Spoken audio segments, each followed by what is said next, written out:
할렐루야. 예, 어떻게 식사들은 하셨습니까? 예, 비도 오고 날씨도 흐리고 참 교회 나오기 쉽지 않은 그런 시간임에도 불구하고 이렇게 많은 분들이 열심히 나와주신 것 참 감사하게 생각합니다. 제가 몇 년 전 일이긴 한데요. 저희 교회 대학부 학생들이 그 애리조나에 선교를 하러 가겠다고 그 대학생 전체하고 우리 찬양팀이 같이 가서 월요일부터 토요일까지 한 주간 동안 그 투싼이라는 지역에서 낮에는 캠퍼스 다니면서 복음전하고 또 오후 시간에는 그곳에 있는 우리 한인 2세들에게 악기를 가르치고 뭘 가르치는 그런 사역을 했습니다. 그리고 저녁 시간 집회를 했는데 그 애리조나 대학교 있는 학생들과 또 한인 학생들을 이렇게 초청을 해서 이렇게 부흥 집회처럼 말씀 집회를 했습니다. 그때 우리 대학부가 갔기 때문에 제가 또 안 갈 수가 없어서 거기 잠시 들렸더니 말씀을 전해달라고 해서 저녁 집회에 인도를 하고 그렇게 왔던 경험이 있습니다. 그때 그 지역에 계시던 그 집사님 한 분이 너무 감사하다고 식사를 대접하시겠다고 그곳에는 식당을 데리고 가셨어요. 일식을 하는 집이긴 하지만 한식도 함께하는 그런 식당이었습니다. 이제 식사가 잘 끝나고 디저트가 나왔는데요. 수정과처럼 생긴 그런 드링크가 나왔습니다. 갈색에 이렇게 그릇에 잣을 띄워가지고 이렇게 나온 것. 근데 마시니까 맛이 조금 이상했어요. 너무 짜고 시큼한 그런 맛이 났습니다. 그래도 저는 원래 그곳 음식은 이런가 보다 생각을 하고 꾹 참고 그걸 다 마셨어요. 나중에 알고 봤더니 그 웨이터가 수정과를 가져온다는 것을 옆에 있는 기꾸만 간장을 부어 가지고 온 것입니다. 색깔도 똑같이 잣까지 동동 띄웠으니 알 수가 있겠습니까? 그래서 그 간장을 마시고 물을 얼마나 많이 마셨던지 그 경험이 제가 기억이 납니다. 음식이라고 하는 것은 먹어볼 때까지는 맛을 알 수가 없습니다. 먹을 때 비로소 알게 되는 것이죠. 우리 신앙생활도 마찬가지입니다. 아무리 많이 듣고 여러분께서 많은 것들을 지식적으로 알고 있어도 체험할 때까지는 신앙이 아닙니다. 믿음의 세계를 알 수가 없습니다. 그래서 정말 여러분의 신앙이 성장하기를 원하고 또 영적으로 새로워지기를 원한다면 안으로 들어오셔서 진짜 하나님을 만나야 됩니다. 체험을 해야 됩니다. 시편에 보게 되면 그런 말씀이 나오죠. 너희는 여호와의 선하심을 맛보아 알지어라. Taste and see that the Lord is good. 우리 New Living Translation은 Taste and see how good the Lord is. 하나님이 얼마나 좋은 분인지, 얼마나 위대한 분인지 맛보지 않으면 알 수 없는 것입니다. 그래서 짧은 시간 동안 와서 이렇게 말씀을 전하지만 여러분 한 분 한 분이 정말 믿음 안으로 들어오셔서 예수님도 만나고 하나님도 체험하고 참 믿음 이런 것이구나라는 것을 경험할 수 있는 그런 기회가 꼭 됐으면 좋겠습니다. 그래서 여러분께서 마음의 문을 활짝 여시고 사모하는 마음으로 말씀을 들으시고 사실 우리가 예배드리고 있지만 본인이 보이지 않지만 여기에 하나님 와 계세요. 와 계신 하나님을 직접 만나고 체험하는 그런 축복이 있기를 바랍니다. 오늘은 제가 사무엘상 3장에 있는 말씀을 가지고 함께 은혜를 나누려고 합니다. 어저께는 멈춤에 대한 말씀을 드렸는데 오늘은 하나님의 음성을 듣는 것에 대해서 은혜를 함께 나누려고 합니다. 우리 사무엘상 3장 1절부터 10절까지 우리 구약 성경 411페이지 있습니다. 사무엘상 3장 1절에서 10절 찾으셨으면 한 절씩 교독하겠습니다. 아이 사무엘이 엘리 앞에서 여호와를 섬길 때에는 여호와의 말씀이 희귀하여 이상이 흔히 보이지 않았더라.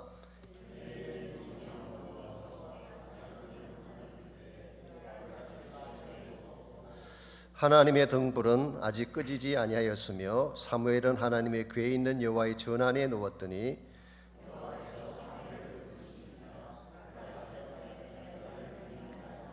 엘리에게로 달려가서 이르되 당신이 나를 부르셨기로 내가 여기 있나이다 하니 그가 이르되 나는 부르지 아니하였으니 다시 누우라 하는지라. 그가 가서 누웠더니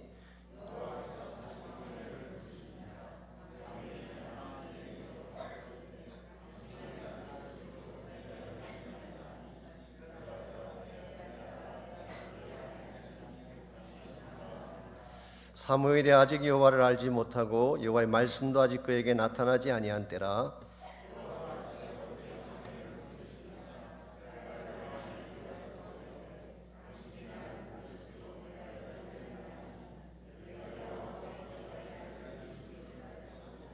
엘리가 사무엘에게 이르되 가서 누웠다가 그가 너를 부르시거든 내가 말하기를 여호와여 말씀하옵소서 주의 종이 듣겠나이다 하라 하니 이에 사무엘이 가서 자기 처소에 누우니라. 여호와께서 임하여 서서 전과 같이 사무엘아 사무엘아 부르시는지라. 사무엘이 이르되 말씀하옵소서 주의 종이 듣겠나이다 하니. 아멘. 미국 사람들이 흔히 나누는 이야기 중에 시골 쥐와 도시 고양이에 대한 이야기가 있습니다. 한 번은 시골에 살고 있던 쥐 한 마리가 너무 먹고 살기가 힘이 들어서 도시로 올라갔습니다. 도시는 그래도 먹다 남은 찌꺼기라도 있지 않을까, 그래서 생계 유지차 도시로 간 것입니다. 그랬는데 올라간 그날 밤 예기치 않던 상황 하나를 맞이하게 됩니다. 밤 뒷골목을 서성이던 고양이에게 발견된 것입니다. 고양이도 먹을 것이 없어서 먹이를 찾아 헤매던 차에 시골쥐를 발견하고 달려오기 시작을 했습니다. 그때 시골쥐가 있는 힘을 다해 도망을 쳤습니다. 그리고 가까스로 몸을 피해서 쓰레기통 뒤에 있는 작은 구멍에 몸을 숨겼습니다. 그리고 숨을 죽인 채 고양이가 돌아가기를 기다렸습니다. 이때서는 유명한 문구가 쥐 죽은 듯 기다린다. 이제 그때 이렇게 나온 말인 것입니다. 한 30분 뒤에 고양이가 서 있는 곳에서 개 짖는 소리가 들려왔어요. 그때 시골쥐는 속으로 생각하기를 아하 이제 고양이가 갔겠구나. 왜냐하면 개와 고양이는 상극관계이기 때문에 같은 공간에 있을 수가 없습니다. 그래서 시골쥐가 안심하고 구멍에서 나왔는데요. 나와 보았더니 놀랍게도 고양이가 가지 않고 그 자리에 그대로 있었습니다. 졸지 잡혀 죽게 된 시골쥐가 고양이에 물었습니다. 궁금한 게 한 가지 있다. 제가 분명히 개 짖는 소리를 들었는데 어떻게 당신 아직도 거기 있는 것인가? 그때 고양이가 회심의 미소를 띠면서 말을 했습니다. 이처럼 각박한 도시에서 생존하려면 최소한 2개 부분은 구사할 수 있어야 된다. 여러분, 각박한 현실 속에서 고양이도 먹고 살기 위해 개 소리를 내야 된다는 이 사실이 저는 왠지 남의 이야기처럼 들리지 않았습니다. 왜냐하면 우리 삶의 현실도 그러하기 때문입니다. 솔직히 답답한 일이 많습니다. 정치적으로도 불안하고 경제적으로도 어려운 시기를 우리가 살고 있습니다. 시간으로 말하자면 캄캄한 밤이라고 말할 수가 있고, 날씨로 말하자면 먹구름이 잔뜩 낀 음침한 날씨라고 부를 수가 있을 것입니다. 앞이 보이지 않습니다. 막연합니다. 특별히 이민 생활을 사는 많은 사람들이 신분에 대한 문제 때문에 고통을 당하기도 하고, 경제적인 여건 때문에 사업이 망하기도 하고, 가정에 어려움이 찾아오기도 하고, 때에 따라서는 건강에 질병이 찾아오기도 합니다. 우리가 살고 있는 이 삶의 현주소는 밤의 현실인 것입니다. 어떻게 하면 이 캄캄한 한밤중의 현실에도 불구하고 이것을 넘어서서 하나님이 우리에게 주시기를 원하시는 참된 축복을 향해 나아갈 수가 있을지. 우리 자신에게는 그 힘이 없습니다. 우리 자신은 밤을 뚫을 힘이 없습니다. 그러나 위를 바라보는 가운데에 하나님의 음성을 듣고 순종하게 되면 하나님께서 길을 열어주십니다. 이런 면에서 우리가 이 땅을 살아가면서 위기가 찾아오고 어려움이 찾아왔지만 주의 음성을 들을 수 있다면 우리는 어떤 상황에도 불구하고 그것을 넘어설 수가 있는 것입니다. 오늘 같이 봉독한 본문에 보시면 이스라엘 민족 역사의 한밤중에 들려온 하나님의 음성에 대한 스토리가 오늘 본문에 기록된 내용입니다. 1절 말씀 먼저 보시면 그 당시 영적 상황을 오늘 성경은 이렇게 묘사하고 있습니다. 아이 사무엘이 엘리 앞에서 여호와를 섬길 때에는 여호와의 말씀이 희귀하여 이상이 흔히 보이지 않았더라. 여기 보게 되면 영적으로 어두운 시대가 되면 나타나게 되는 전형적인 몇 가지 현상을 소개하고 있습니다. 첫째가 말씀의 희귀 현상입니다. 외형상 말씀이 없는 것은 아닙니다. 그러나 정작 드려야 될 하나님 말씀이 사라진 것을 의미하는 것입니다. 아모스 8장 11절에 보시면 보라 날이 이를지니 내가 기근을 땅에 보내리니 양식이 없어 주림이 아니요 물이 없어 가람이 아니라 여호와의 말씀을 듣지 못함이라고 기록했습니다. 이것이 마지막 시대가 되면 등장할 수 있는 특징 중에 하나입니다. 아시도를 이 시대는 말씀의 홍수 시대죠. 어디를 가도 말씀이 들려옵니다. 라디오를 틀어도 들을 수 있고 TV를 틀어도 들을 수 있고 CD를 통해서 테이프를 통해서 엄청나게 많은 말씀들을 들을 수 있는 시대가 우리가 살고 있는 시대입니다. 그러나 홍수 때가 되면 물은 많지만 정작 마실 물은 없는 것처럼 실상은 참된 하나님 말씀이 사라져가는 말씀의 희귀 현상을 우리 모두가 경험하고 있습니다. 두 번째 현상이 이상이 보이지 않는다 그랬습니다. 여기서 이상이라고 하는 것은 비전을 말합니다. 꿈이 없는 것입니다. 미래가 보이지 않는 것입니다. 오늘 시대를 사는 청년들에게 물어보십시오. 헌들 깃발이 없다고 탄식하지 않는지. 그들에게는 미래가 보이지 않는 답답한 현실을 그들은 직면하고 있습니다. 여기에다가 2절을 보시면 엘리 제사장의 눈이 어두워져서 앞을 볼 수 없었다고 기록을 하고 있습니다. 나이가 많은 탓도 있겠지만 이것은 영적으로 지도자의 눈이 어두워져서 판단력을 상실한 것을 의미합니다. 한마디로 요약하면 지금 오늘 본문에 등장하는 이 이스라엘의 정황은 영적인 암흑기라고 부를 수 있습니다. 말씀은 멈추어 버렸고 꿈은 보이지 아니하는데 지도자는 그 눈이 어두워져서 역할을 제대로 할 수 없는 상황. 이것이 바로 오늘 본문에 기록된 이스라엘 백성이 직면한 상황이었습니다. 그럼에도 불구하고 오늘 본문을 보시면 아직 꺼지지 아니한 희망이 하나 있다고 오늘 성경은 밝힙니다. 그것이 무엇일까요? 3절을 보시면 하나님의 등불은 아직 꺼지지 아니했다고 기록합니다. 이 말씀은 사실 이중적 의미를 담고 있습니다. 한 가지 의미는 밤이 깊었다 그런 뜻입니다. 아시겠지만 성막 안에 있는 등불은 저녁에 불을 붙여서 새벽까지 타게 합니다. 근데 불이 아직 꺼지지 않았다고 하는 것은 아직 새벽이 오지 않았다 그런 뜻이죠. 깊은 밤이다 그런 뜻입니다. 동시에 또 한 가지 의미가 있다면 아직도 남아있는 마지막 희망을 상징하는 것이라고 할 수 있습니다. 다른 모든 다 꺼졌지만 인간이 올렸던 횃불은 다 꺼졌지만 하나님의 등불은 아직 꺼지지 않았다. 그러므로 너희들이 지금이라도 성전을 향해 나오게 되면 하나님의 등불을 볼 수 있게 되고 하나님의 등불을 붙잡는 순간 새 희망을 가질 수 있다는 메시지가 오늘 본문에 기록된 말씀입니다. 여러분, 인간의 시도가 막혔다고 해서 인생 끝난 것일까요? 아닙니다.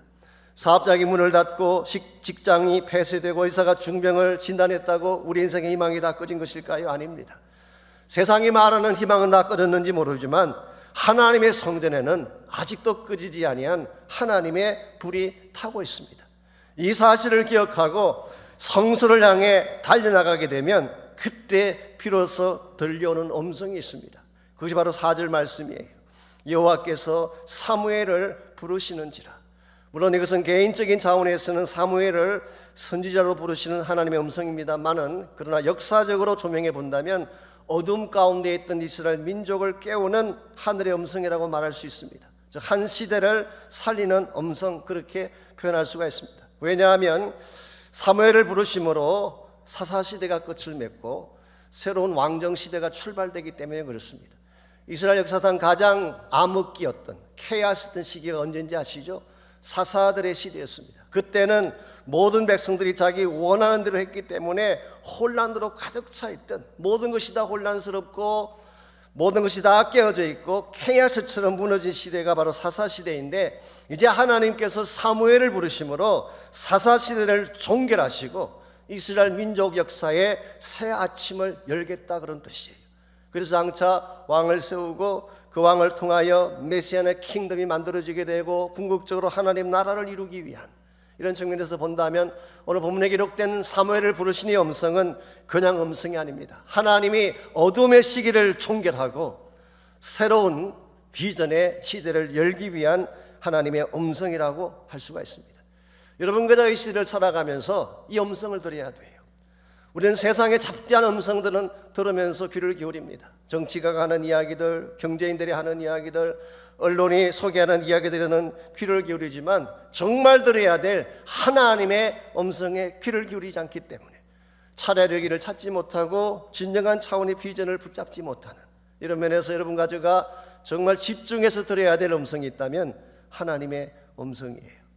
여러분들은 누구의 음성을 들으며 인생을 살고 계시는지요? 저희 교회 형제님들 가운데는 이 부인의 말을 잘 듣는 형제들이 참 많아요. 와이프의 음성에 귀를 잘 기울이는 사람. 한 번은 제가 그들 모임에 가서 그렇게 한번 이야기를 했습니다. 당신들은 부인 말만 듣는다며 그렇게 이야기했더니 그 중에 한 형제가 자존심이 좀 상했는지 아니래요. 그래도 중요한 것들은 자기가 결정한대요. 그래서 내가 한 번 더 물었습니다. 그럼 뭐가 중요한 거냐 그랬더니 그건 부인이 결정해 준대요. 결국 부인이 모든 걸 다 다스리는 것입니다. 물론 부인의 말을 듣는 것도 중요하죠. 사실 부인만 듣고 손해볼 거 아무것도 없습니다. 저도 우리 와이프 말을 잘 듣는데 와이프 말 들어서 잘못된 일 한 번도 본 적 없어요. 이런 면에서 부인 말 듣는 거 참 좋긴 한데, 그러나 부인도 완벽하지는 않습니다. 우리 인생의 전체를 다 보고 책임질 수 있는 존재는 아니에요. 그러므로 정말 내 인생의 전부를 다 보시고 내 인생의 앞길을 다 예비하셔서 친히 끄실 수 있는 유일한 분, 그분이 바로 하나님이에요. 이 하나님의 음성을 듣고 하나님 음성을 따라 살 때에 여러분 어떤 상황이 있더라도 일어설 수가 있는 것입니다. 복음서에 보시게 되면 한 번은 제자들이 배를 타고 가는데 한밤중에 풍랑이 몰려왔어요. 아무리 그들의 힘으로 풍랑을 이기려고 하지만 풍랑을 이길 수가 없습니다. 집체 같은 이 파도가 배를 삼키려고 달려올 때에 그때 이 한밤중에 풍랑을 뚫고 걸어오시는 분이 계셨어요. 그분이 바로 예수님이셨습니다. 그리고 예수님이 그 제자들에게 오셔서 하신 첫 번째 말씀이 내니 안심하라, 그렇게 말씀하셨어요. 아무리 풍랑이 일고 파도가 높아도 그 파도를 뚫고 오셔서 말씀하시는 주님의 음성, 내니 안심하라, 이 음성을 듣는 순간 풍랑은 끝나는 것입니다. 아무리 높은 파도라도 이 음성 앞에는 다 잔잔해지게 되어 있고 하나님의 음성 앞에 풍랑의 길은 열리게 되어 있기 때문에 창세기 15장에 보게 되면 아브라함이 하나님의 음성을 들었던 밤의 시간이 있었어요. 창세기 15장의 상황을 여러분이 묵상해 보시면 아시겠지만 아브라함은 갖춘 것이 많고 가진 것이 많았던 그런 인물이긴 하지만 또 한 부장을 이끄는 부족장이긴 했지만 그러나 실상 그의 삶의 내면을 들여다보면 고민거리가 많이 있었어요. 그중에 몇 가지만 소개해드리자면 그에게 아주 미모가 뛰어난 부인 사라가 있었는데 너무나 미모가 뛰어났기 때문에 노리는 사람들이 많았어요. 한 번은 애굽에 내려갔을 때에 자기 생명을 노리는 사람들이 많아서 누이라고 속였던 기억이 있었어요. 이게 눈에 보이지 않게 아브라함에게는 고민거리 중에 하나였어요. 뿐만 아니라 자기 조카하고의 재산 분쟁이 있었어요. 누가 더 좋은 지역을 차지해서 양을 먹이느냐, 이것 때문에 분쟁이 일어났어요. 가족 간의 재산으로 말미암은 분쟁만큼 아픈 게 어디 있겠어요. 그래서 이 가족 간의 분쟁, 재산 분쟁이 있었어요. 거기에다가 기근이 찾아왔습니다.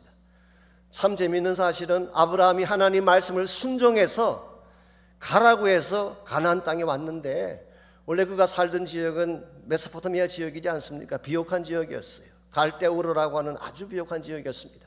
하나님께서 말씀하셔서 너가 너의 친척 일가를 다 버리고 그 땅을 떠나서 내가 지시한 땅으로 가라고 해서 온 땅이 우리가 알고 있는 가나안 땅인데 말씀 순종해서 왔더니 기근이 기다리고 있었어요.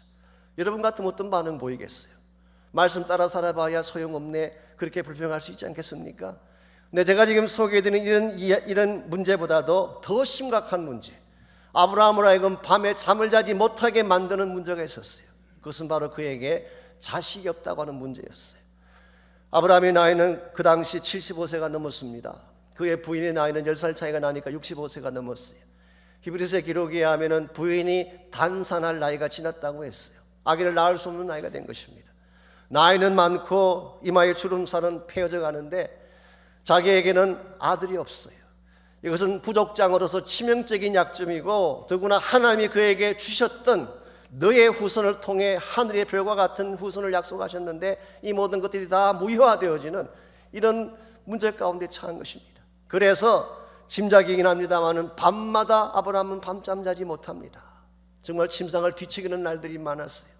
그래서 그날 또 아마 한밤중에 잠을 이루지 못한 채 침상을 뒤척일 때에 하나님께서 찾아오셔서 아브라함을 부르셨어요. 그리고 아브라함에게 밖으로 나와서 하늘을 바라보라, 그렇게 말씀하셨어요. 아브라함이 그가 가진 수많은 고민 덩어리가 있지만 하나님의 이 음성을 듣고 바깥으로 나와서 하늘을 바라보았더니 수천 수만의 별들이 반짝이고 있었어요. 그때 하나님 말씀하시기를 너가 저 별들을 헬 수 있느냐? 너의 후손이 이와 같으리라. 아브라함이 그 말씀을 듣고 그 말씀을 믿었을 때 창세기 15장 6절은 그것을 의로 여기셨다고 기록하고 있어요. 아브라함을 믿음의 조상 되게 한 근본 원인이 하나님의 음성이었어요.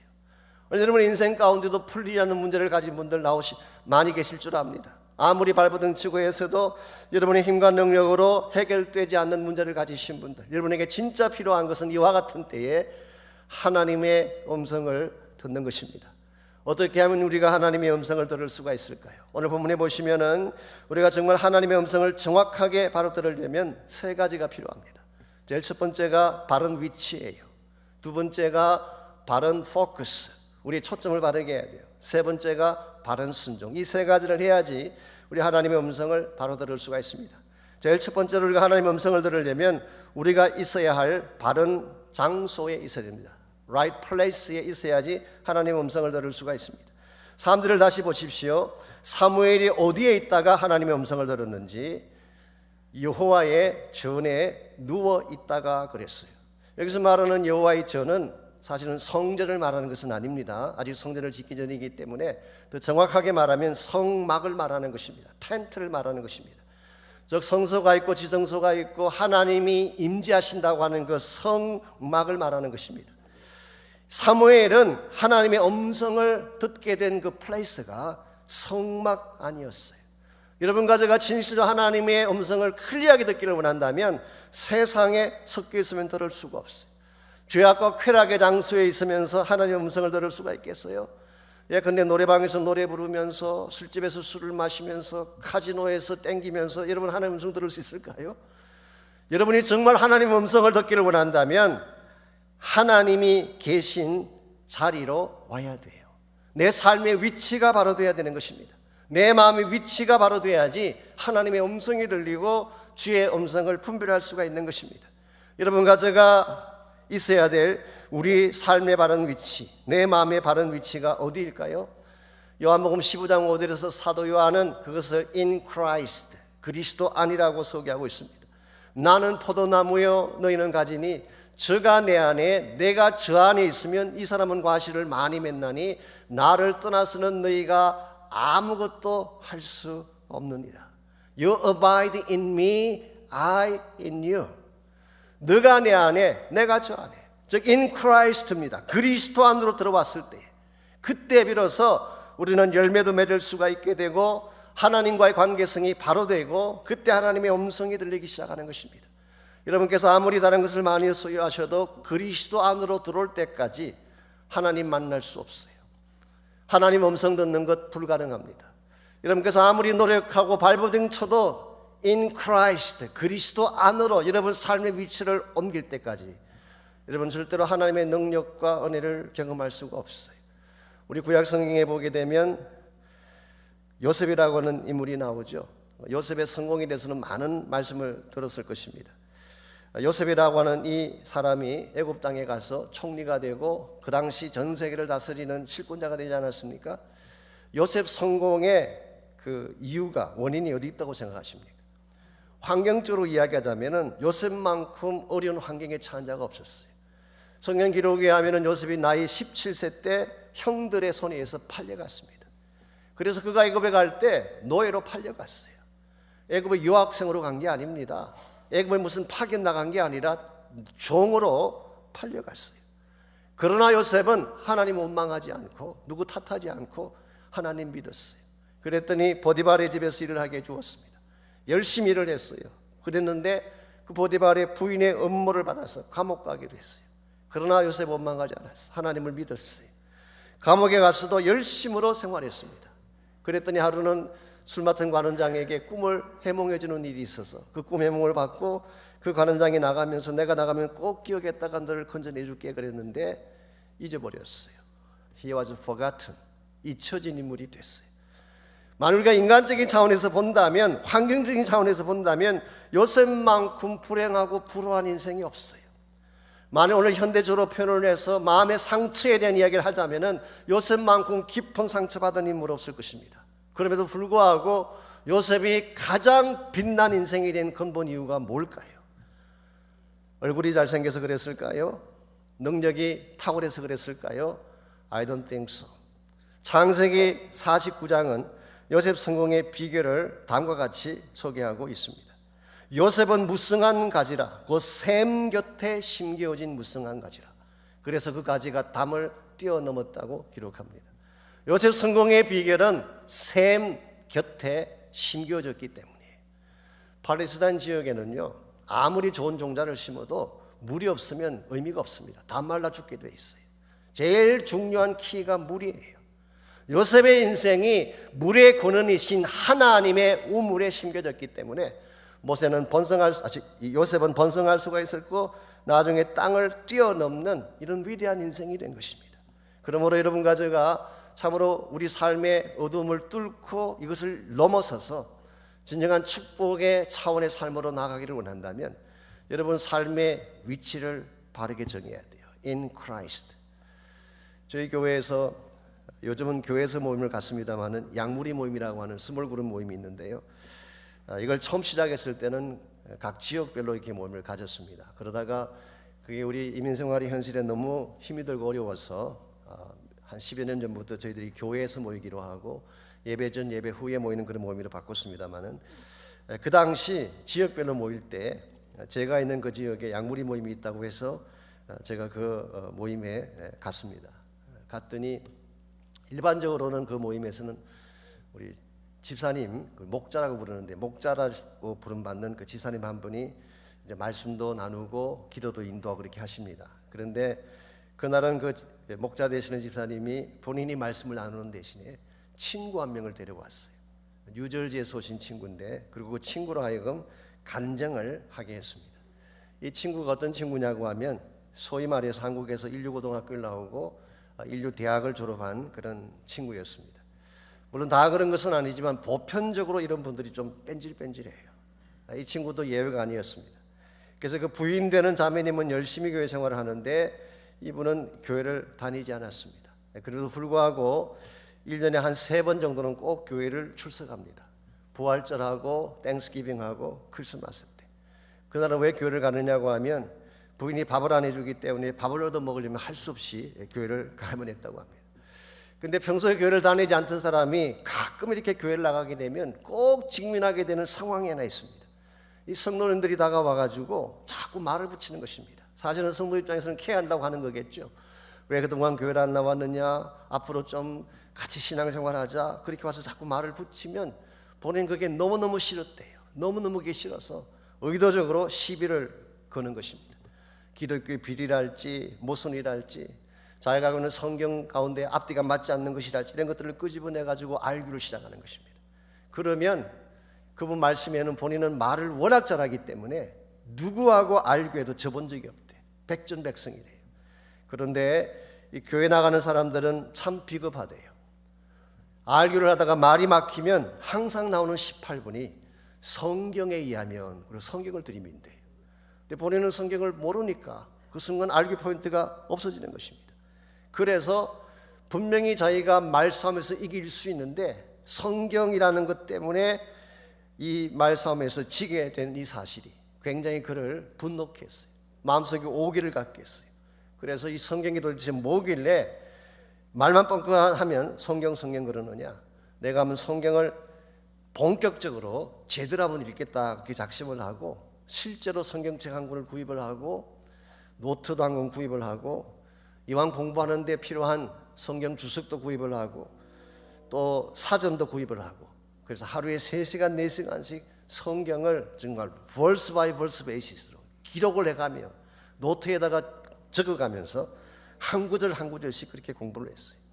심지어 아시아 쪽으로 출장 갈 일이 있으면요 10몇 시간 비행기 타고 가면서 성경책 가지고 가서 성경 읽었대.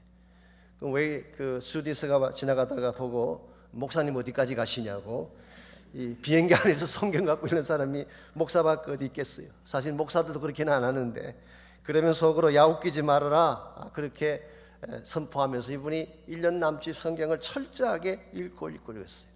그리고 성경을 다 읽은 후에 이분이 마지막 결론을 하나 내렸습니다. 이 책을 누가 썼는지는 나는 확실히 모르겠지만 한 가지 분명한 것은 절대로 인간이 쓸 수 있는 책이 아니다. 어떻게 구약과 신약이 이렇게 짝이 짝짝 들어맞고 본인이 알기로는 신구약 성경 기록하는 데 한 1500년간 기간이 걸렸다고 그러지 않습니까? 한 40명의 저자가 동원이 돼서 1500년 동안 기록한 책이 성경이에요. 여러분 한 세대만 바뀌어도 세대차가 난다고 하는데 1500년간의 기간 동안에 각양각색의 40명의 different author가 기록해서 모아놓은 책이 성경인데 어떻게 이것이 unity, 한 가지 단일 주제를 가질 수 있냐는 거예요. 어떻게 이렇게 기록된 책이 구약과 신약의 짝이 맞고 모든 예언들이 철저하게 들어맞느냐는 것이죠. 이건 절대로 사람이 쓸 수 있는 책이 아니다. 이건 누군가 초자연적인 능력자가 쓴 것이다. 그렇게 결론 내렸어요. 그러나 이분이 아직 예수님 믿은 건 아니에요. 다만 성경의 초자연성을 인정한 것입니다. 그랬던 이 형제가 한국에 출장 나갈 일이 있어가지고 3일 동안 어머니 댁에 가게 됐는데요.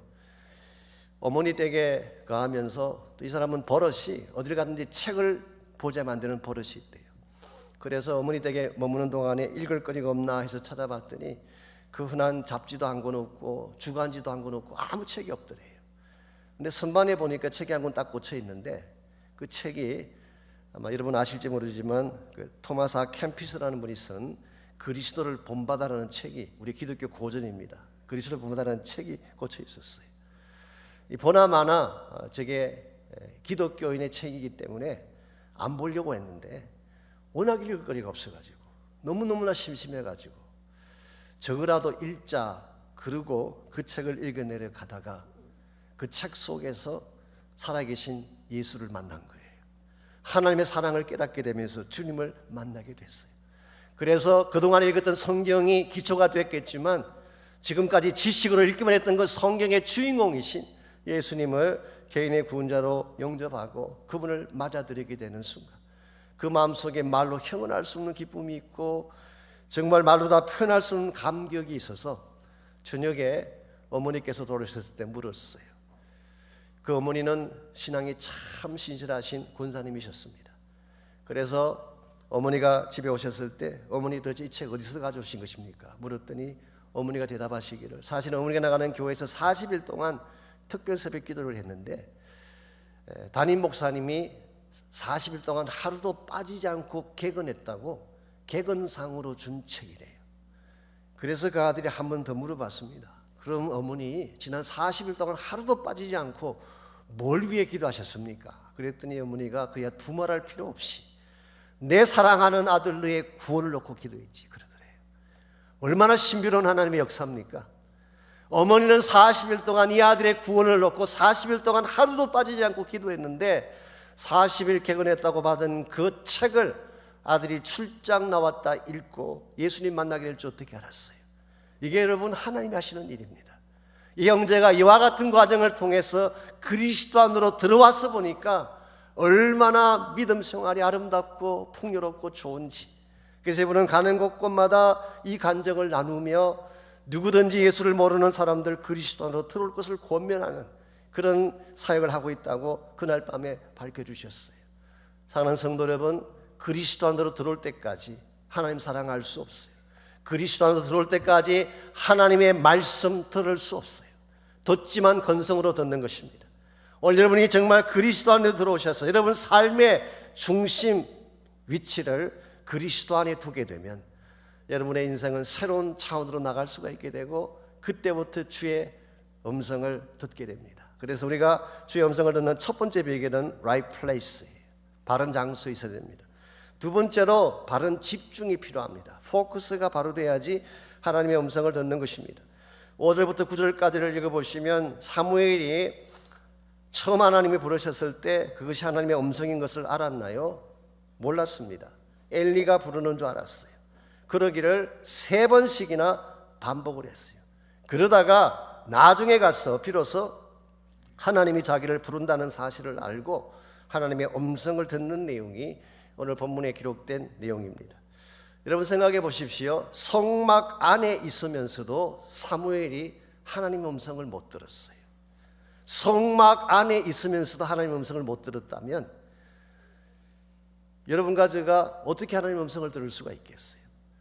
오늘 많은 분들이 그냥 교회만 나오면 예배만 나오면 다 하나님의 음성을 듣는 줄 알지만 아닙니다. 성막 안에 있더라도 하나님에게 집중하지 아니하면 하나님의 음성 들을 수가 없어요.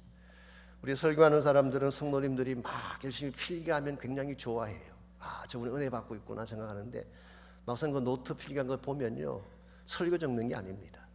개똥 계산한 것들 이런 것들이 더 많대요. 오늘 교회 나와서 예배 드리고 1시간 이렇게 말씀 듣고 가지만 실제로 여러분이 듣지 않는 게 훨씬 더 많아요.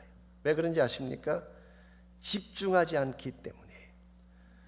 여러분 오늘 본문에 나오는 사무엘이 성막 안에 있으면서도 이와 같이 하나님 음성 듣는 것이 분별하기가 쉽지 않았다고 한다면 여러분이 세상 속에 살면서 어떻게 하나님 음성 들을 수가 있겠어요? 여러분, 영적으로 집중하지 아니하면 엄청 들을 수가 없어요. 아시다시피 우리가 사는 이 삶의 터전에는 우리 마음을 분산시키는 일들이 굉장히 많습니다. 어떤 뜻밖의 사건이 우리 마음을 분산시키기도 하고, 또 어려운 환경이 우리 마음을 분산시키기도 하고, 때에 따라서는 사람들이 던져준 한마디 말이 내 마음에 콱 박혀서 내 마음을 깨뜨려 놓는 경우가 있어요. 하나님께 집중하지 못하도록 마음을 분산시켜 놓는 경우들. 한 번은 저희 교회에서 우리 사역자들하고 같이 제가 여기 가까운 산에 올라가서 기도원에 가서 기도하는 시간을 갖고, 우리 하룻밤을 지나고 이제 아침에 내려오면서 점심때가 돼서 같이 식사를 하게 됐습니다. 그렇게 같이 식사를 하는 중에 이제 부목사님 중에 한 분이 이런 이야기를 하셨어요. 자기가 어릴 때 상처받은 일이 하나 있어서 그 이후로 절대로 본인은 빨간 모자를 안 쓴대요. 이분이 어떤 분이냐면 키는 크신데 체구가 바짝 마른 그런 분이에요. 바짝 마른 그런 분인데 자기가 어릴 때 상처받은 말이 하나 있어서 그 이후로 빨간 모자를 안 쓴다. 그게 무슨 상처인데 그러냐 그렇게 물었더니, 자기가 빨간 모자를 쓰고 있으니까 꼭 멸치에 고추장 발라놓은 것 같다고 그렇게. 그게 마음의 상처가 돼가지고 앞으로 자기는 절대로 빨간 모자를 쓰지 않는다고. 듣고 있던 건너편에 있던 청년부 담당하시는 목사님이, 그러면 다음부터는 초록색 모자를 쓰십시오. 그건 무슨 뜻입니까? 그랬더니, 그러면 멸치에 와사비 발라놓은 것 같지 않겠습니까? 제가 듣다 못해가지고 제 생각에는 노란색이 좋겠다고, 멸치에 된장 발라놓은 것 같지 않겠느냐고. 처음 끄집어낼 때는 위로받으려고 말을 끄집어냈다가 오히려 더 상처만 깊이 받고 상처가 된다는 그런 고백을 오래전에 제가 들은 적이 있습니다. 여러분, 주변의 사람들, 여러분 마음 뒤집어 놓을 때가 있어요. 주변에 일어나는 수많은 사건들이 하나님께 집중하지 못하도록, 혹은 세상의 재미나 즐거움이 하나님에게 집중하지 못하도록 여러분의 마음을 가로막을 때가 있어요. 때에 따라서는 여러분이 너무 많은 일을 하느라고, 일에 집중하느라고 하나님 보지 못할 때가 있어요. 여러분께서 열왕기상 19장에 보시게 되면 엘리야가 영적으로 탈진에 쓰러지는 내용이 나옵니다. 구약 역사상 가장 용감하고 위대했던 선지자 중에 한 분이 엘리야 아닙니까? 850대 1의 갈멜산 전투에서 승리한 사람이에요. 3년 6개월 동안 하늘 문을 닫고 비가 오지 않게도 했고, 엘리야가 갈멜산 꼭대기에서 기도하니까 3년 6개월 동안 가물었던 땅에 하늘이 열리며 비가 쏟아지게 했던 엄청난 기적을 행하고 능력을 행했던 위대한 선지자가 엘리야입니다. 그랬는데 갈멜산 전투가 끝나고 3년 6개월 동안 비가 오지 않던 그 땅에 비가 쏟아지게 한 바로 그 직후, 즉 18장이 끝나고 19장이 시작되는 첫 부분입니다. 이 엘리야 이와 같은 행적을 전해 들었던 이스벨이라고 하는 악한 여자가 편지 한 통 보냈어요. 내가 당신 그냥 두지 않겠다, 반드시 당신을 죽이리라. 편지 한 통 보냈어요. 그 용맹했던 엘리야가 그 편지 한 통 받고 갑자기 광야로 도망쳐서 도뎀나무 아래 앉아가지고 죽기를 강구했습니다. 여러분, 이게 이해가 되세요? 바로 17장, 18장까지 그렇게 액티브하게, 파워풀하게 정말 종횡무진으로 달려가던 이 엘리야가 한 챕터 바로 뒤에 이렇게 허무하게 무너진다는 게 이해가 됐어요? 이해가 안 됩니다. 아무리 그렇지만 여자 하나가 보낸 편지 한 통 때문에 이렇게 컬랩스 될 수가 있을까요? 저는 그게 이유가 있다고 생각합니다. 물론 여러 가지 많은 이유들을 이야기할 수 있겠지만 그 중에 한 가지가 이것입니다. 엘리야는 지난 3년 6개월 동안 일만 했어요. 그 나쁜 선지자들을 축출하고 하나님 말씀을 선포하고 그 땅 가운데에 정말 그가 해야 될 엄청난 위대한 일들을 이루기 위해서 일에 포커스하며 달려왔어요. 그렇게 하다 보니까 엄청난 성과는 거두었는지 모르지만, 많은 위대한 업적을 세웠는지 모르지만 정작 바라보아야 될 하나님을 주목하지 못했기 때문에 엘리야는 거기서 번아웃된 것입니다. 여러분, 영적 번아웃 굉장히 위험합니다. 이것도 목사님 계시지만 저도 마찬가지지만, 저도 개인적으로 이렇게 목회하는 중에 가장 조심하고 제가 늘 얼럿대는 것 중에 하나가 영적 번아웃 현상이에요. 일반적으로 잘 모릅니다. 본인이 에너지가 고갈되는 걸 잘 몰라요. 그러다가 어느 날 터지면 알게 돼요. 그때는 대부분의 경우 툴레이시. 일반적으로 엘리야의 케이스를 가지고 조금 더 설명드리자면, 이 번아웃이 일어나면 어떤 증상이 심섬이 어떤 게 나타나는지 아십니까? 첫째로 도망갑니다. 현실 도피해요. 엘리야가 그랬어요. 광야로 갑자기 도망쳤어요. 로렌나무 밑으로 도망쳤어요. 이런 문제가 생겼는데 회피한다고 문제가 해결되나요? 아닙니다.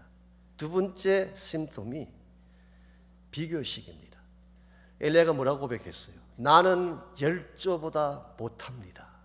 이게 비교의식, 다른 사람과 비교하기 시작합니다. 이 비교의식의 비하인드에는 열등감이 있어요. 그래서 자기가 못난이라고 하는 열등의식이 찾아오기 시작합니다. 아무런 비교 대상이 아닌데, 비교할 필요도 없는데 다른 목사님과 비교하고 다른 사역자와 비교하고 다른 사람과 비교하고, 이게 벌써 내가 번아웃되고 있다고 하는 증거 중에 하나예요. 그리고 마지막으로 영적 자살을 생각합니다. 엘리야가 뭐라 그랬어요? That's good enough. Take my life. 그랬어요.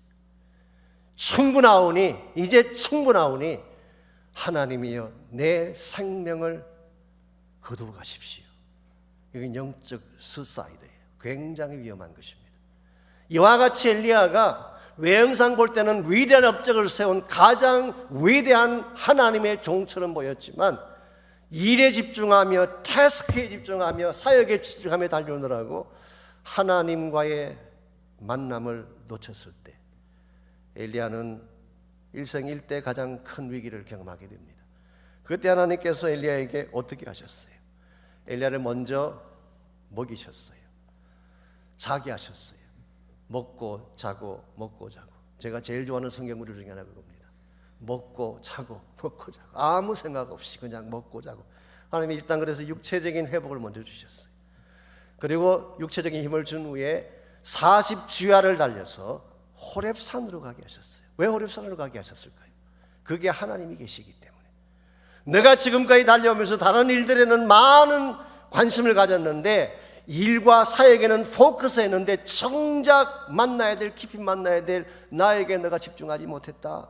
그러므로 하나님을 직접 만날 수 있는, 하나님과 대면할 수 있는 장소인 호렙으로 가게 하셨고, 호렙에서 비로소 하나님의 음성을 듣게 하셨어요.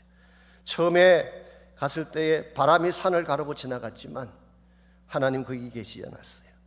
바람 후에 지축을 흔드는 지진이 일어났지만 거기에도 하나님의 음성이 없었어요. 이 지진이 끝난 후에 큰 불이 일어났지만 거기에도 하나님 계시지 않았어요. 여러분, 하나님의 음성은 이 모든 것이 다 지나간 후에 세미한 중에 하나님이 말씀하셨어요. 하나님의 음성은 굉장한 사건이나 화려한 요란한 이벤트를 통해 오시는 게 아닙니다. 하나님께 집중했을 때에 고요한 중에 주어지는 것입니다.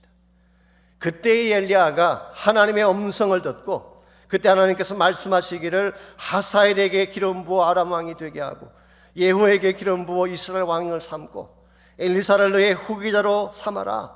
그리고 한 가지 더 말해주겠다. 너는 아직 알지 못하지만 아직 바울에게 무릎 꿇지 아니한 7천이 남아있다. You are not alone. 너는 혼자 뛰었다고 생각하지만 아니다. 너와 똑같은 다른 용사들 7천을 남겨놓았다. 그러니 내가 분반 이 모든 말씀을 끝까지 잘 이행하고 그 다음 나에게로 와. 이 순간 엘리야는 다시 일어나서 뛰기 시작했어요. 어제부터 저의 삶 가운데 이런 순간이 필요합니다. 우리는 너무 바쁘고 너무 분주하고 너무 할 일이 많고 너무 일에 시달려 쫓아가느라고 하나님을 놓칠 때가 있어요.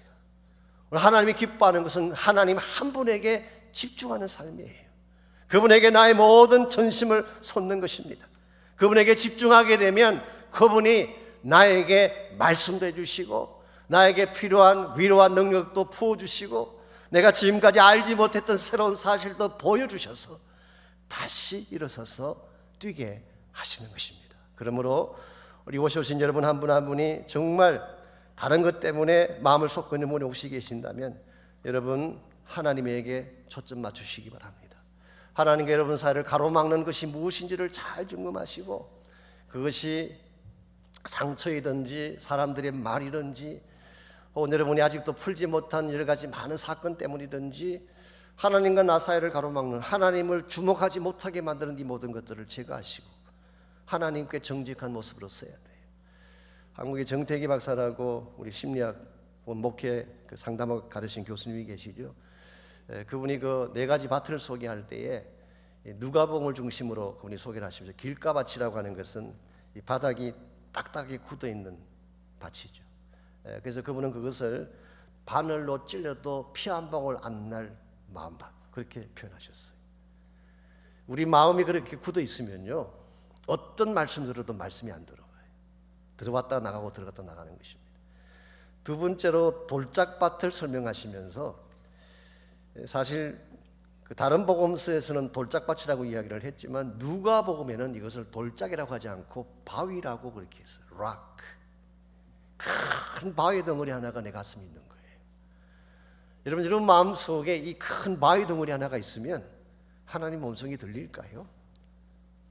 이 큰 바위가 있으면 뭘 이야기해도 들리지가 않아요. 이걸 제거해야 돼요.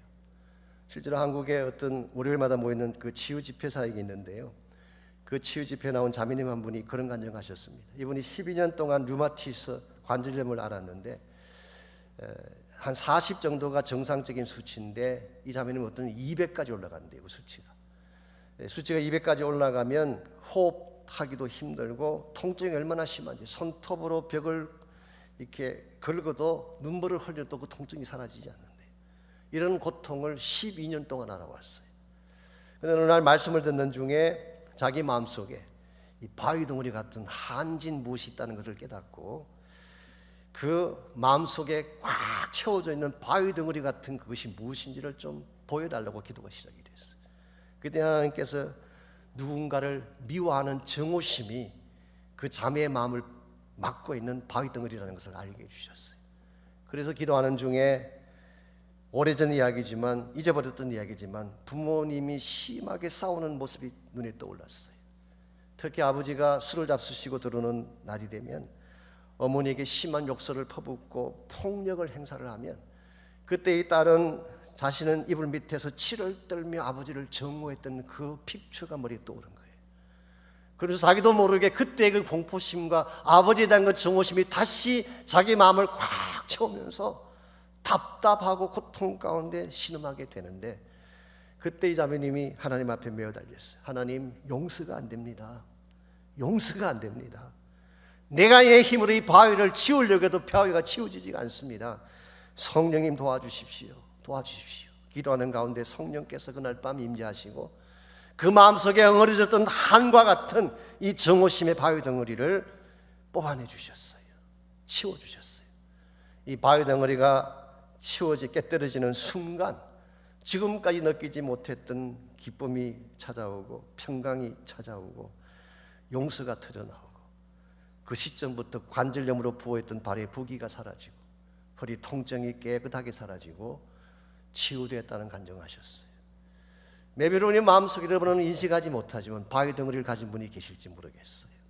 수십 년 동안 쌓여있던 바위 덩어리, 용서할 수 없다고 마음에 작정했던 바위 덩어리들, 한처럼 맺혀있는 바위 덩어리가 혹시 있다면 여러분에게 필요한 것은 성령님의 능력입니다. 하나님에게 초점 맞추고 성령님께 간구하시면 하나님이 그 바위 덩어리로 깨뜨려 주시고 치워주시면 그때 여러분은 진실로 하나님을 바르게 집중해 볼 수 있어요. 하나님의 영광을 목격하셔야 됩니다. 여러분, 주일마다 교회 나오셔서 뭐 보고 갔어요? 정말 이곳에 임재하신 그 하나님의 영광된 보좌를 보시고 그 하나님 뵙고 가야 되지 않겠어요? 그게 예배 아니겠습니까? 저는 예배는 순서가 아니라고 생각합니다. Worship is not program. 예배는 프로그램이나 순서가 아니에요. 우리 앞에 와 계신 그 하나님을 만나는 순간이에요. 그 보좌 앞에 나가는 순간이에요. 그 하나님을 주목하며 그 하나님을 향해 내 마음속에 있는 그 모든 찬양과 감격을 터뜨리는 시간이, 그게 월십이에요. 만약 여러분과 제가 이러한 마음으로 하나님에게 집중하고 하나님께 나갈 수만 있다면 여러분은 주의 음성을 듣게 되고 하나님의 만지심을 경험할 수가 있게 됩니다. 마지막 세 번째로 우리가 하나님의 음성을 바르게 들으려면 바른 순종이 필요합니다. 우리가 바른 장소에 있어야 되지만 또 바른 집중도 해야 되지만 궁극적으로는 바른 순종을 할 때에 그때 하나님의 음성을 더 클리어하게 들을 수가 있어요. 흥미로운 사실은 하나님은 순종할 용의가 있는 사람에게 말씀하십니다. 여러분 한번 반대로 생각해 보십시오. 말해 줘봐야 듣지 않을 사람에게 왜 말씀하겠어요? 순종할 용의가 있는 사람에게 하나님은 말씀하십니다. 10절을 보십시오. 사무엘이 결국 뭐라고 하나님 앞에 고백을 합니까? 하나님이 자기를 부른다는 그 사실을 알고 말씀하옵소서 주의 종이 듣겠나이다. 어떤 영어 성경은 이렇게 번역했습니다. Whatever you wanna say, say it to me. I am ready to listen. 하나님 나에게 말씀하고 싶은 것이 무엇입니까? 뭘 말씀하시든지 나에게 말해 주십시오. I am ready to listen. 하나님 앞에 순종할 용의가 있을 때에 하나님께서 우리에게 말씀해 주시고, 그때 우리는 비로소 하나님의 음성을 듣고 하나님의 부르심을 향해 나갈 수가 있게 되는 것입니다. 이 음성을 듣고 사무엘은 우리가 잘 아는 바처럼 우리 이스라엘의 마지막 사사이면서 또한 왕을 세우는 하나님의 선지자로 부름받게 되고, 이 사무엘 선지자를 시작점으로 해서 이스라엘 민족 역사의 새로운 픽처가 그려지기 시작했습니다. 오늘 이 시대도 하나님께서는 하나님의 음성을 듣고 순종할 사람들을 찾고 계세요. 하나님께서 말씀하시면 뭐라고 말씀하시든 그 말씀을 따라 살겠다고 하는 사람들, 이런 사람들을 하나님은 지금도 찾고 계십니다. 여러분, 하나님의 음성을 듣고 순종할 용의가 있나요? 일반적으로는 은혜 받았을 때는 순종하겠다 그러지만 조금 시간 지나가면 또 잊어버려요. 언제 그랬냐는 듯이. 제가 언젠가 들었던 조크이긴 한데요, 어떤 남자 한 분이 너무너무 예쁜 여자 한 분을 보게 됐어요. 얼마나 예쁜지 자기도 모르게 이렇게 서원 기도가 터져나왔습니다. 하나님, 저 여자하고만 결혼시켜 주신다면 제가 절대로 바람을 피지 않겠습니다.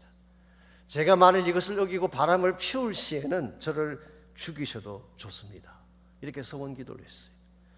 그랬더니 진짜 하나님이 그 여자하고 결혼하게 해주셨어요. 결혼 생활을 하는데 남자가 그게 잘 지켜질까요?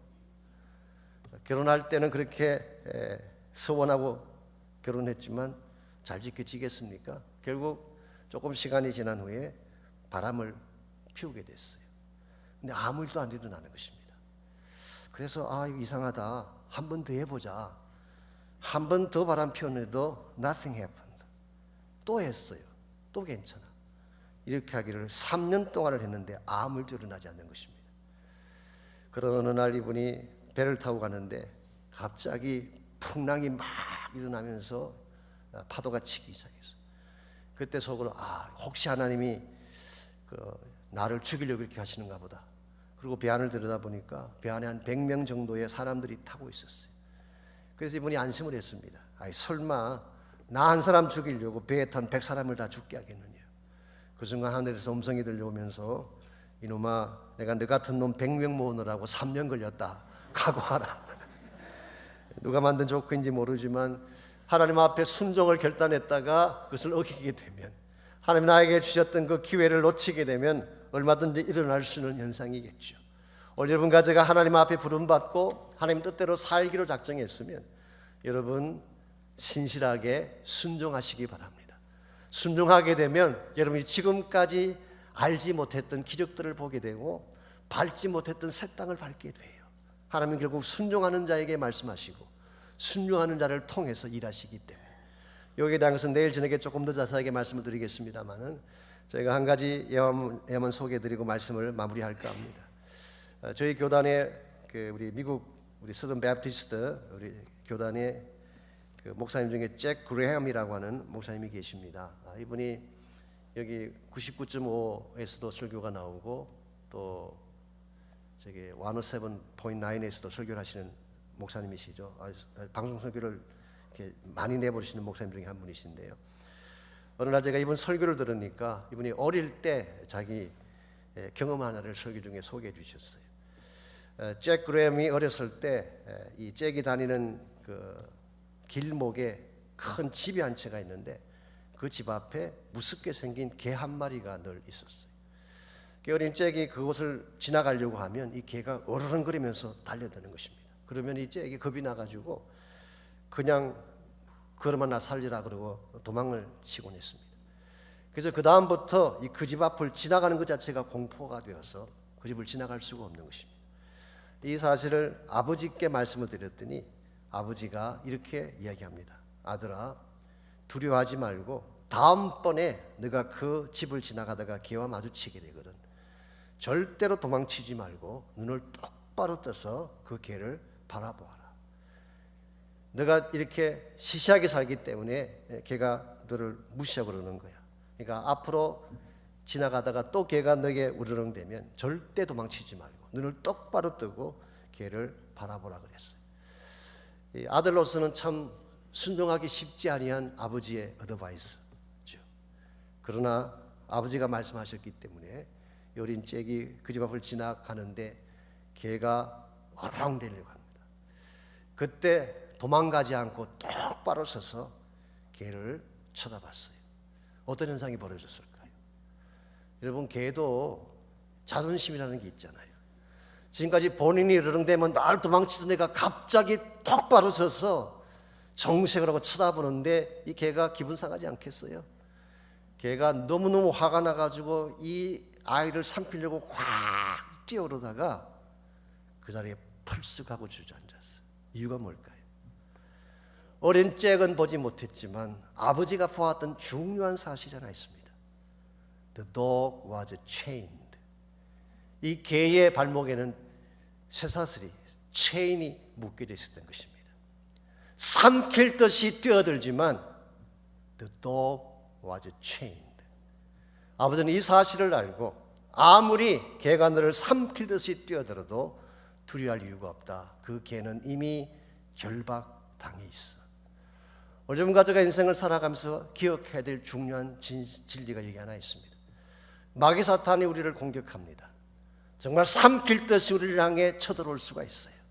우리는 그때마다 두려워하며 피해가며 도망치지만 여러분, 도망칠 이유가 없습니다. 마귀 사탄은 이미 하나님이 결박시켜 놓으신 줄 믿습니다. 나를 삼킬 것 같지만 삼키지 못해요. 우리를 건드릴 수가 없습니다.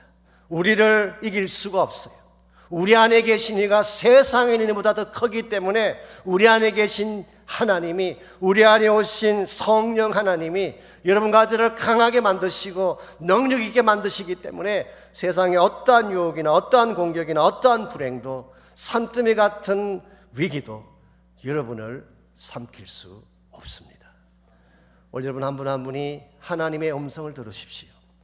세상 사람들의 소리 듣지 마시고, 혹은 마귀가 나에게 협박하는 협박의 소리에도 귀 기울이지 마시고, 날 사랑하시고 나를 위해 하나밖에 없는 독생자까지 주신 그 하나님의 음성, 세상 끝날까지 내가 너를 버리지 아니하고 너와 함께 가리라고 약속하신 하나님의 음성, 너가 물 가운데 지날 때 물이 너를 삼키지 못하며 불 가운데 지날 때에 불이 너를 태우지 못하리라고 약속하신 하나님의 음성, 볼지라 내가 세상 끝날까지 너희와 항상 함께 있으리라 약속하신 하나님의 그 음성, 내가 너희를 고아와 같이 버려두지 아니하고 반드시 다시 오리라고 말씀하신 하나님의 음성, 이 음성을 들으시기 바랍니다. 이 음성 안에 진리가 있고 길이 있고 비전이 있고 능력이 있습니다. 이 교회가 기도해야 될 기도 제목이 하나 필요하다면 바로 이것입니다. 여러분께서 이제 교회 앞날에 대한 여러 가지 많은 플랜을 세우시고 비전도 세우시고 앞으로 이 교회가 하나님이 기뻐하실 큰 아름다운 교회를 만들기 위한 소원을 갖고 계시는데, 사람의 말이나 인간의 말보다도 하나님의 음성을